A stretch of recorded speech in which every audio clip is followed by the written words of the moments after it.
Hello Frances পোস্টে আপনাদের সকলকে স্বাগতম। নিউজিল্যান্ডের বিপক্ষে ওয়ানডে সিরিজ বাংলাদেশের সামনে আর কয়েকটা দিন বাকি আছে।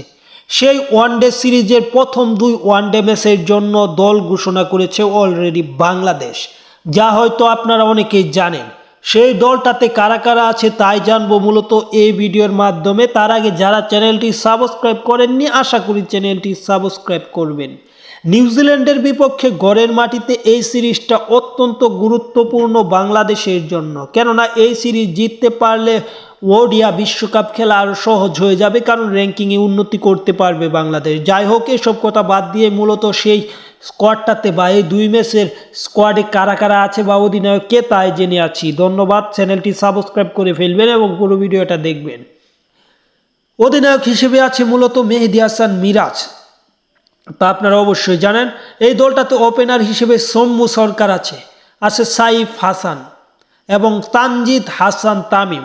এই তিন ওপেনারকে নিয়ে মূলত এই দলটা সাজানো হয়েছে। আছে নাজমুল হোসেন শান্ত, তাওহিদ হৃদয়, লিটন কুমার দাস ওই দলটাতে আছে।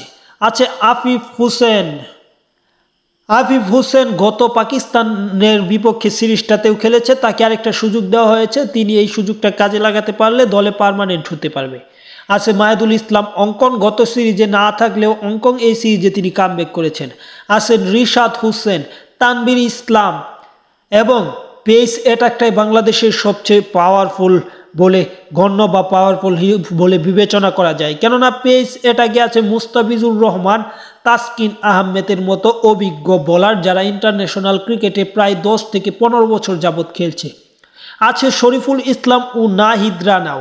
বর্তমান সময়ে পাকিস্তানের PSL এর নাহিদ রানা ও শরীফুলের অত্যন্ত সুন্দর খেলা তারা দেখিয়ে আসছে এবং সেই সুবাদে এই দলটাতে তারা আছে। এবং পাকিস্তানের বিপক্ষে সিরিজেও নাহিদ রানা দারুণ করে সিরিজে তিনি যৌথভাবে সিরিজ সেরার পুরস্কারটি জিতে নিয়েছিল।